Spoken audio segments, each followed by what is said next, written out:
Hello दोस्तों, नमस्कार। आइए कॉलेज लेक्चर एग्ज़ाम 2023 की जो भर्ती परीक्षा हैं उसका पेपर थर्ड की आंसर की जारी कर दी हैं ऑफिशियली आरपीएससी ने। इस पेपर में हम डिटेल में चर्चा करेंगे आरपीएससी ने कौन कौन से प्रश्नों के जवाब सही माने हैं और कौन से प्रश्नों पर आपत्ति लगाई जा सकती हैं, कितने प्रश्न डिलीट किए गए हैं प्रोविजनल आंसर की में। तो शुरू करते हैं। प्रश्न नंबर पहला, ये वार्षिक प्रशासनिक प्रतिवेदन 22-23 में वन के क्षेत्रफल से रिलेटेड पूछा गया था और इसका सही जवाब था जालोर। दूसरा प्रश्न, औसत वार्षिक वर्षा के अनुसार आरोही क्रम में व्यवस्थित करने के लिए डिस्ट्रिक्ट पूछे गए थे, तो इसका सही जवाब माना है जोधपुर, राजसमंद, उदयपुर।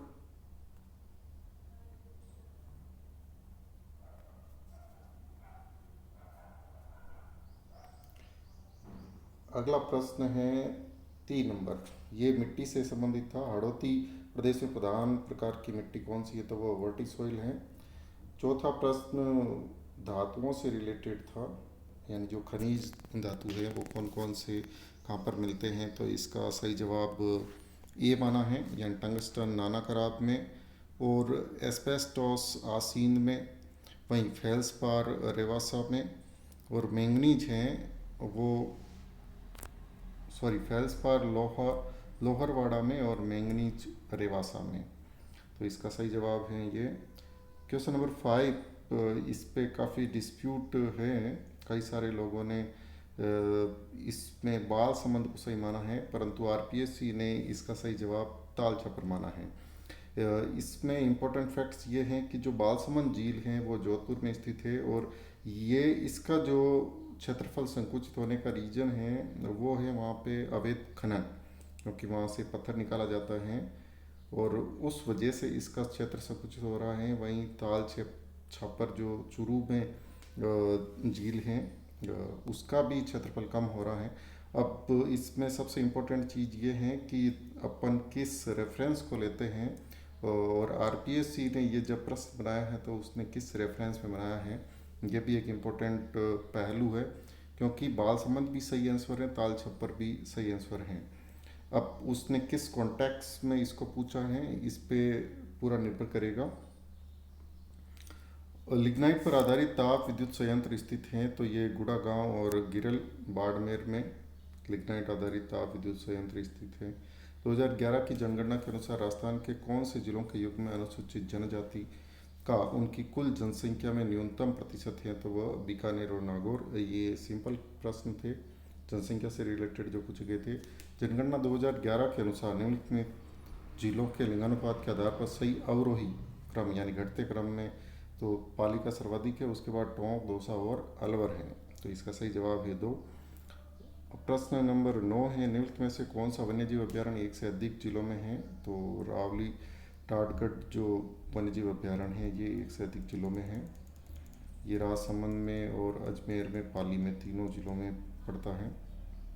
राजकिरण और RD57 ये जो कि किस में है, निम्न में से राजस्थान के किस जिले में सोने के भंडार पाए गए हैं, तो वो बांसवाड़ा में पाए गए हैं सोने के भंडार। ये हैं सही कथनों का चयन करना था, तो इसमें ए और बी सही है। चंबल परियोजना मध्य प्रदेश तथा राजस्थान का संयुक्त उद्यम है और जवाहर सागर बांध का निर्माण द्वितीय चरण में कराया गया है। ये गलत है, ए और बी सही है, यानी गांधी सागर बांध का निर्माण प्रथम चरण में करवाया गया था।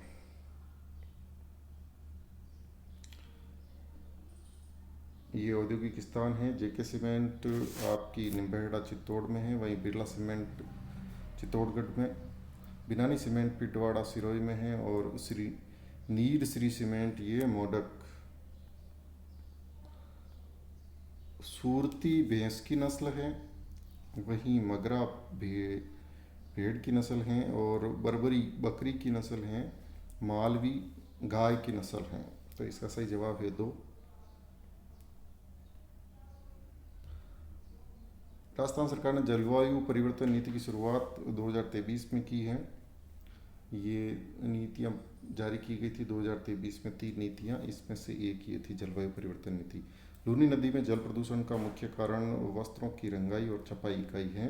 आपको पता है कि पाली जिले में इस प्रकार का उद्योग है और वही सबसे बड़ा कारण है लूनी नदी के प्रदूषण का। क्वेश्चन नंबर 17 का सही जवाब है केवल एक। यहाँ राजस्थान में जो पहला राष्ट्रपति शासन लागू हुआ था 13 मार्च 1967 से 26 अप्रैल 1967 तक, वह सही है। ये राष्ट्रपति शासन संविधान के अनुच्छेद 352 के अंतर्गत राजस्थान में राजनीतिक अस्थिरता के कारण लगाया गया, तो ये गलत है। मोहनलाल सुखाड़िया उस समय इलेक्शन लड़े थे, पर राजस्थान में कांग्रेस को स्पष्ट बहुमत नहीं मिला था, इस वजह से राष्ट्रपति शासन लगाया गया, तो वो 356 के तहत लगाया गया था। मार्च 1967 में राज्यपाल हुकुम सिंह ने राजस्थान में राष्ट्रपति शासन लगाने के लिए राष्ट्रपति को सलाह दी, तो ये गलत है क्योंकि उस समय संपूर्णानंद राज्यपाल थे। 18 नंबर, कुलाधिपति द्वारा वर्ष 2021 के लिए में से किस राज्य पोषित विश्वविद्यालय को सर्वोत्तम विश्वविद्यालय कुलाधिपति पुरस्कार या महाराणा प्रताप कृषि एवं तकनीकी विश्वविद्यालय उदयपुर को प्रदान किया गया है। क्वेश्चन नंबर 19 का सही जवाब है नहरी सिंचाई, क्योंकि नहरी सिंचाई से मरुस्थलीकरण कम होता है, बढ़ता नहीं है। अगला प्रश्न है कौन सा कथन गलत है। तो 91 संविधान संशोधन के बाद राजस्थान के मंत्रिमंडल में कुल महिला मंत्रियों की संख्या मुख्यमंत्री सहित 7 से कम नहीं होगी। तो इसमें जो ये महिला शब्द है ये सही नहीं है।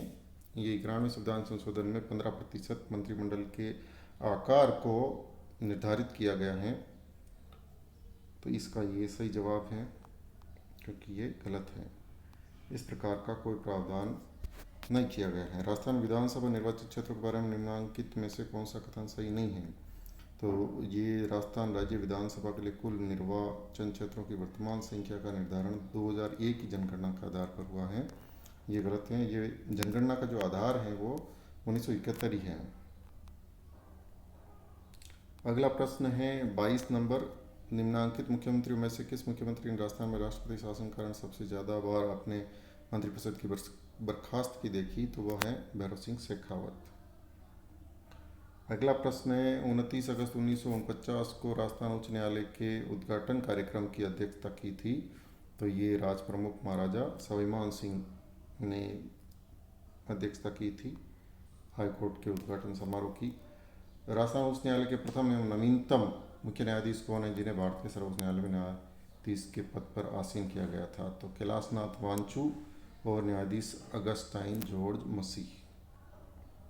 इसका सही जवाब है निम्नांकित में से कौन राज्य महिला आयोग की अध्यक्ष नहीं रही है। तो नागेंद्र बाला राज्य महिला आयोग की अध्यक्ष नहीं रही हैं, बाकी 3 अन्य महिलाएं महिला आयोग की अध्यक्ष रही हैं। इसमें लाड कुमार जैन, सुमन शर्मा और पवन सुराणा।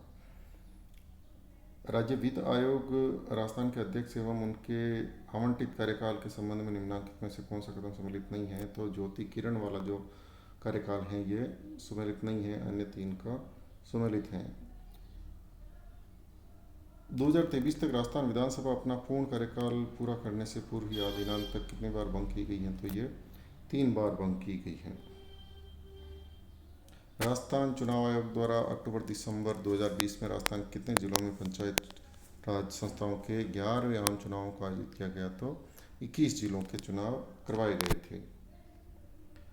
राजस्थान राज्य मानवाधिकार आयोग के अधिनियम किस दिनांक उपरांत लागू हुए। तो इसका सही जवाब माना है 19 जनवरी 2001 से।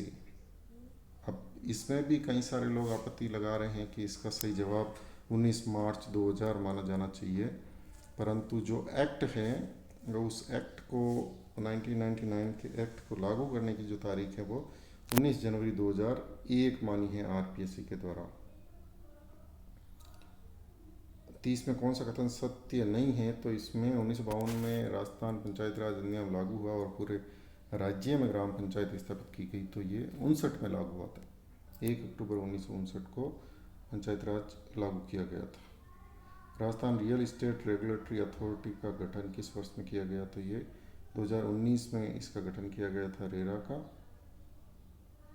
निम्नांकित में से किसका कार्यकाल राजस्थान लोक सेवा आयोग के अध्यक्ष के रूप में सबसे अधिक यानी लंबा रहा। तो वो डीएस तिवारी है। और साथ में ये प्रश्न पहले भी एग्ज़ाम में पूछा जा चुका है, तो आप पुराने पेपर मिलाने का ये फ़ायदा रहता है कि कई सारे प्रश्न रिपीट होते हैं। अगला प्रश्न है, राजस्थान के निम्नलिखित मुख्य सचिवों में से किस एक ने अशोक गहलोत के मुख्यमंत्रित्व काल में कभी भी मुख्य सचिव के रूप में कार्य नहीं किया? तो ज़्यादातर लोग इसका सही आंसर NC गोयल मान रहे थे, परंतु RPSC ने इस प्रश्न को डिलीट कर दिया है विवादित होने के कारण, क्योंकि इसके एक से अधिक आंसर भी हो सकते हैं। जन सूचना पोर्टल के संबंध में त्रुटिपूर्ण कथन को पहचानिए।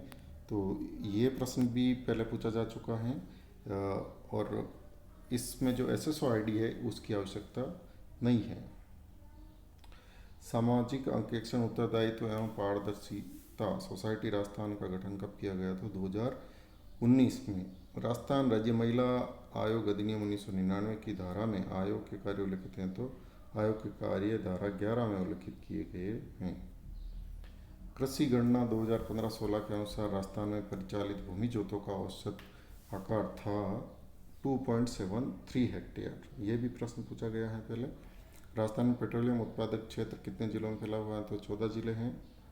और राजस्थान लोक सेवा प्रदान करने की गारंटी अधिनियम 2011 में उपबंध जो किए गए हैं, इसका सही जवाब है कि ये दोनों ही सही नहीं है, क्योंकि ये 30 दिन की जगह 60 दिवस है।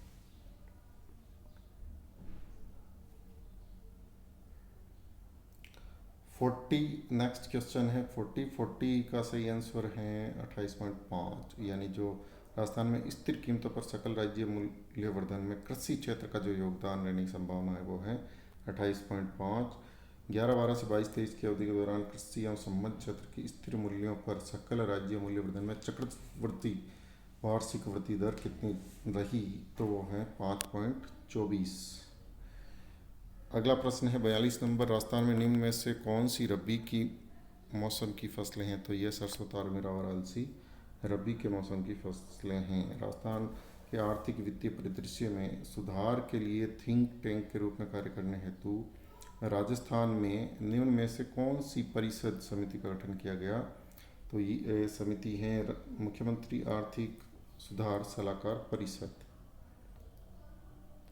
क्वेश्चन नंबर 44 अटल भूजल योजना से संबंधित है, और इसका जो उद्देश्य है वो भूजल के बेहतर प्रबंधन के साथ साथ इसके घटते स्तर को रोकना है। निम्न में से किस वर्ष में राजस्थान सूक्ष्म लघु और मध्यम उद्यम नीति की शुरुआत की गई? तो इसका सही जवाब है 2022। राजस्थान के शहरी और कमजोर तबके के नागरिकों को उच्च गुणवत्ता वाली प्राथमिक सेवाएं, स्वास्थ्य सेवाएं उनमें से किसके द्वारा प्रदान की जा रही हैं? तो यह है जनता क्लिनिक। मुख्यमंत्री विशेष योग्यजन स्वरोजगार योजना के संबंध में निम्न में से कौन सा कथन सही नहीं है? इसका सही जवाब है ऋण उन विशेष योग्यजनों को दिया जाता है जिनकी स्वयं एवं परिवार के सभी स्रोतों से वार्षिक आय 5 लाख से कम है। स्टार्स ये एक प्रोग्राम है वर्ल्ड बैंक का, ये वित्त पोषित परियोजना है जिसे राजस्थान में क्रियान्वित किया जा रहा है। तो इसका मुख्य उद्देश्य है स्कूली शिक्षा की गुणवत्ता और प्रशासन में सुधार करना। राजस्थान में जो मिड डे मील स्कीम है इसमें से सही स्टेटमेंट पूछा था, तो जो सही स्टेटमेंट है इस योजना के अंतर्गत 1 से 5 तक के बच्चों के लिए 450 कैलोरी और 12 ग्राम प्रोटीन, ये इसकी डाइट प्लान है। स्टैंड अप इंडिया योजना की परिकल्पना है वो SC/ST तथा महिला उद्यमों में उद्यमशीलता को प्रोत्साहित किए जाने के लिए की गई थी। ये 2 स्कीम थी, startup India, stand up India. Rajiv Gandhi scholarship for academic excellence योजना के बारे में कौन सा कथन सही है? तो ये जो पहला कथन है ये गलत है, और उसमें दूसरा जो कथन है वो सही है। संपूर्ण शिक्षा शुल्क और अन्य खर्चे राजस्थान सरकार द्वारा वहन किए जाते हैं। राजस्थान में कुल 4 जिलों को 100% डिजिटाइजेशन के लिए चयनित किया गया है। तो ये हैं अजमेर, धौलपुर, जैसलमेर और सिरोही। दिल्ली वडोदरा ग्रीनफील्ड एक्सप्रेसवे की लंबाई राजस्थान में कितनी है? 374 किलोमीटर सही जवाब माना है RPSC द्वारा। अगला प्रश्न है निःशुल्क एवं अनिवार्य शिक्षा का अधिकार अधिनियम 2009 के अंतर्गत राजस्थान में निजी विद्यालयों में कमजोर वर्ग और वंचित वर्ग के बालिकाओं के लिए कितनी सीटें आरक्षित है? तो 25%। RT की 3 सीटें रिजर्व हैं। मुख्यमंत्री वृद्धावस्था सम्मान पेंशन योजना के अंतर्गत 55 वर्ष और उससे अधिक आयु की महिलाएं 58 वर्ष और उससे अधिक आयु के पुरुष पेंशन प्राप्त करते हैं 1,000 रुपये। यानी ये 75 वर्ष तक 1,000 रुपये प्रति माह की पेंशन प्राप्त करते हैं। एक जिला एक उत्पाद, इसमें ये दोनों ही सत्य हैं। निर्यात क्षमता वाले उत्पादों और सेवाओं की पहचान कर उन्हें बढ़ावा देना। राजस्थान के हर जिले को संभावित निर्यात केंद्र के रूप में परिवर्तित करना। निम्न में से कौन सा या कौन से कथन सत्य हैं? तो यहाँ पे भी दोनों कथन सत्य हैं। हस्तशिल्प नीति 17 दिसंबर 2022 से लागू हुई और इसका जो उद्देश्य है राज्य के हस्तशिल्पियों और बुनकरों को उन्नत तकनीक और आवश्यक वित्तीय एवं विपणन सहायता प्रदान कर प्रोत्साहित करना है। अगला प्रश्न है 58। इसमें छठे वित्त आयोग के बारे में कुछ स्टेटमेंट दिए गए थे। तो जो सही नहीं है वो पहला कथन सही नहीं है कि इसका गठन दिसंबर 2020 में किया गया और संविधान के अनुच्छेद 243 के तहत किया गया। अशोक लाहोटी इसके सदस्य थे, बिल्कुल सही है। अध्यक्ष प्रद्युमन सिंह थे और अंतिम जो रिपोर्ट है वो सितंबर 2023 में राष्ट्र के राज्यपाल को प्रस्तुत की थी। और ये जो डायनासोर का जीवाश्म मिला है वो 16.7 करोड़ वर्ष पुराना है। 9वें राष्ट्रमंडल संसदीय संघ भारत क्षेत्रीय सम्मेलन उदयपुर में 21 से 22 अगस्त 2023 को आयोजित किया गया था। राजस्थान पर्यटन प्रोत्साहन नीति 2022 के अंतर्गत देशी और विदेशी फिल्म निर्माताओं को कितनी धनराशि की सब्सिडी का प्रावधान किया गया है? तो 2 करोड़ की सब्सिडी राशि का प्रावधान किया गया है। 25 सितंबर 2023 को प्रधानमंत्री ने किन 2 स्टेशनों के बीच चलने वाली भारत की राजस्थान की तीसरी भारत वंदे भारत ट्रेन को आवाज तौर पर हरी झंडी दिखाई है? तो इसका सही जवाब है जयपुर से उदयपुर। हाल ही में राजस्थान सरकार ने ग्रीन हाइड्रोजन नीति 2023 को मंजूरी दी है। राज्य सरकार ने किस वर्ष तक 2000 KT प्रति वर्ष ऊर्जा उत्पादन का महत्वाकांक्षी लक्ष्य रखा है? तो यह है 2030 तक। जो विजन 2030 पिछली सरकार ने जारी किया था उसका ये टारगेट था 2030 तक अचीव करने का। जयपुर लिटरेचर फेस्टिवल 2023 में किस प्रख्यात कवि आलोचक को महाकवि कन्हैयालाल सेठिया पुरस्कार दिया गया? तो के सच्चिदानंद थे, उनको एक कन्हैयालाल सेठिया पुरस्कार प्रदान किया गया। हाल ही में राजस्थान साहित्य अकादमी ने वर्ष 2023-24 के लिए वार्षिक पुरस्कारों की घोषणा की है। इन पुरस्कारों में मेरा पुरस्कार जो है वो रतन कुमार सांबरिया को दिया गया था। हाल ही में भौगोलिक संकेतक रजिस्ट्री ने राजस्थान की कसीदाकारी शिल्प को भौगोलिक संकेतक प्रदान किया है। यह शिल्प किस स्थान का प्रसिद्ध है? तो कसीदाकारी बीकानेर की फेमस है और बीकानेरी भुजिया भी GI टैग मिला हुआ है। पुस्तकला को भी मिला हुआ है। राज्य में पुराने और बड़े पेड़ों के संरक्षण को बढ़ावा देने के लिए राजस्थान राज्य जैव विविधता बोर्ड ने कौन सी फोटोग्राफी प्रतियोगिता शुरुआत की? तो यह है राजस्थान राज्य महावृक्ष प्रतियोगिता। Question number 68। राजस्थानी भाषा साहित्य एवं संस्कृत अकादमी के द्वारा 23-24 के लिए सूर्यमल मिश्रण शिखर पुरस्कार डॉक्टर मोहन सिंह यादव को प्रदान किया गया था।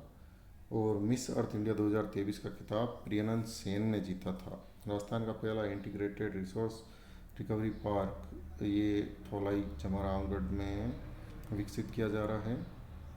राजस्थान पुलिस की 4 महिला पुलिस अधिकारी हाल ही में चीन में आयोजित एशियन खेलों में महिला कबड्डी में स्वर्ण पदक जीतने वाली भारतीय टीम का हिस्सा थी। निम्न में से कौन इनमें से एक नहीं है?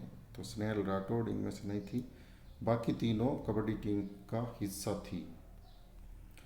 Next question number 72। Rajasthan Sanskrit अकादमी ने डॉक्टर प्रमोद कुमार शर्मा को किस ग्रंथ के लिए अखिल भारतीय माघ पुरस्कार प्रदान किया? तो ये जो डॉक्टर प्रमोद कुमार शर्मा हैं इनका ग्रंथ है गोपांगना वैभव, इसके ऊपर माघ पुरस्कार दिया गया है। राजस्थान के किन 2 जिलों में पहली बार junior girls national football championship का आयोजन किया गया? तो ये जिले हैं जोधपुर और जयपुर। अवनी लेखरा ने मई 2023 में कोरिया के चांगवोन इंटरनेशनल शूटिंग रेंज में विश्व शूटिंग पैरा स्पोर्ट्स विश्व कप में कौन सा पदक जीता? तो ये पदक था रजत। तीसरी national physical disability T20 cricket championship का आयोजित की गई, तो ये उदयपुर में आयोजित की गई थी। हाल ही में रियाद में आयोजित पहले अंतर्राष्ट्रीय सऊदी घुड़सवारी फेडरेशन कप में किस खिलाड़ी ने 3 पदक जीते? तो ये खिलाड़ी का नाम था दिव्यकृति सिंह। राजस्थान की मानिनी कौशिक ने सिप्ट सामरा और आशी चौकसी के साथ Hangzhou Asian game 2023 50 metre rifle 3 position team event में रजत पदक जीता। इस पदक को जीतने के लिए उनका संयुक्त योग्यता स्कोर क्या था? तो वो था 1764 पॉइंट। करंट्स के क्वेश्चन काफ़ी डीप पूछे गए हैं। अलाउद्दीन खिलजी की सेना द्वारा रणथंभौर के किले की घेराबंदी के समय उसका कौन सा सेनापति राव हमीर देव के सैनिकों द्वारा मारा गया? तो वो था नुसरत खां। ये भी प्रश्न पूछा गया है, रिपीट हुआ है कॉलेज लेक्चर में। कच्छावा वंश के निम्नलिखित शासकों को काल क्रमानुसार व्यवस्थित कीजिए। तो सबसे पहले सवाई जगत सिंह आते हैं, फिर जय सिंह तृतीय आते हैं, उसके बाद में राम सिंह द्वितीय और माधव सिंह द्वितीय सबसे लास्ट में आते हैं शासन करने के लिए। अकबर ने प्रताप से समझौते के प्रयास में 4 शिष्टमंडल भेजे। निम्न में से किसने शिष्टमंडल का नेतृत्व नहीं किया? तो वो है अबुल फजल। ख्वाजा मोइनुद्दीन चिश्ती की दरगाह में बुलंद दरवाजे का निर्माण किसने कराया? तो सुल्तान महमूद खिलजी ने।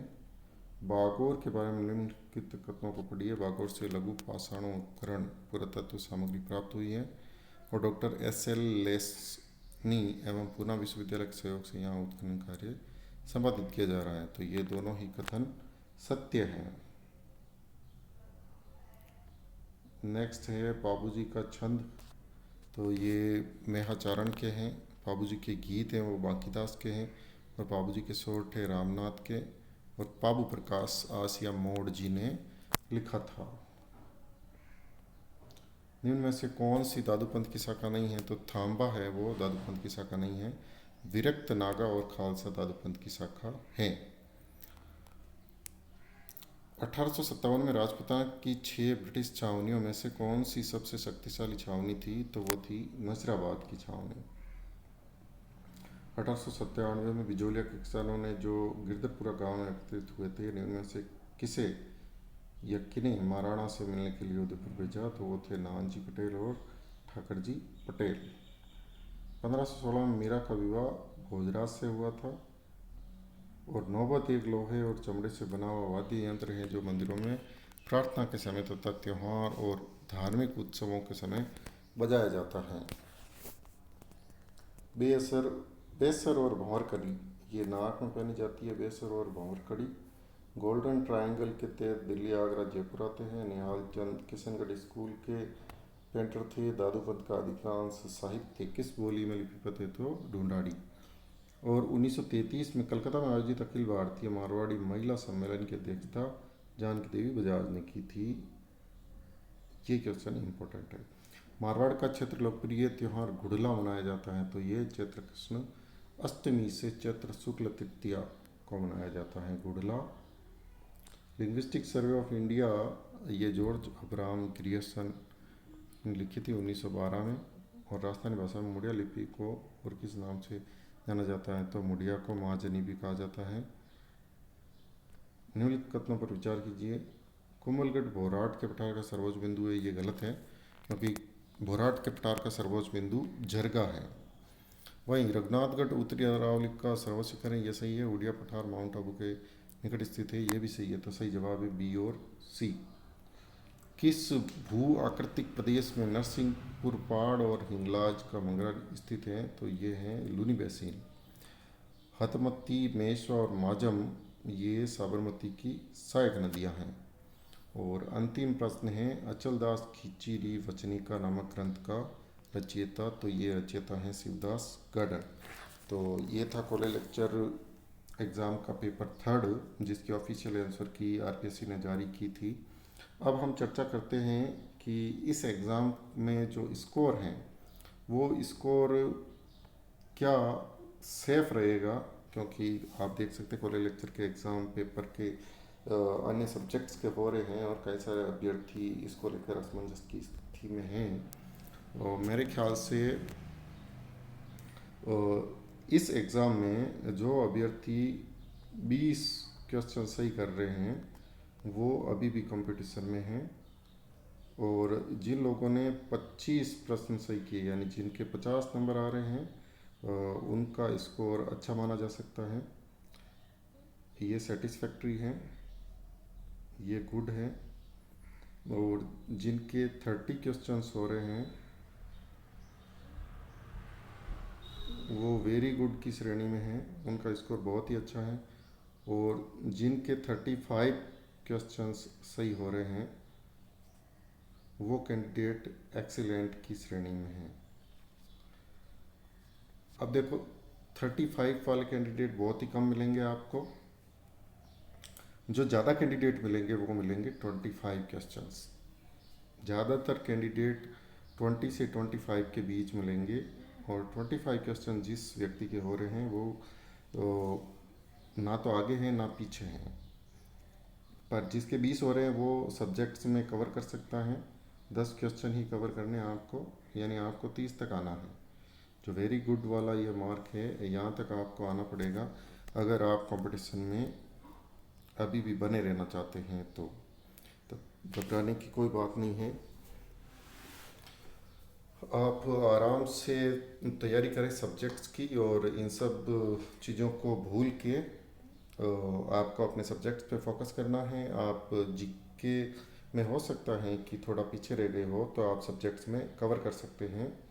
और इसमें जो विवादित प्रश्न हैं उसमें एक तो बाल संबंध झील वाला जो प्रश्न है वो मेरे ख्याल से विवादित होना चाहिए। बाकी इसमें कोई बड़ा ऐसा प्रश्न है नहीं जो विवादित है। अन्य जो प्रश्न हैं, एक चीफ सेक्रेटरी वाला क्वेश्चंस आरपीएससी ने पहले ही डिलीट कर दिया है, तो आंसर की में ऑब्जेक्शंस लगाने के लिए ज़्यादा स्कोप नहीं है। मेरे ख्याल से 1 या 2 प्रश्न ही ऐसे हैं ये जिन पे ऑब्जेक्शन लगाया जा सकता है। आज के लिए इतना ही। वीडियो को अंत तक देखने के लिए आप सबका बहुत बहुत धन्यवाद। अगर वीडियो पसंद आया है तो लाइक शेयर और सब्सक्राइब करना ना भूलें। Thank you.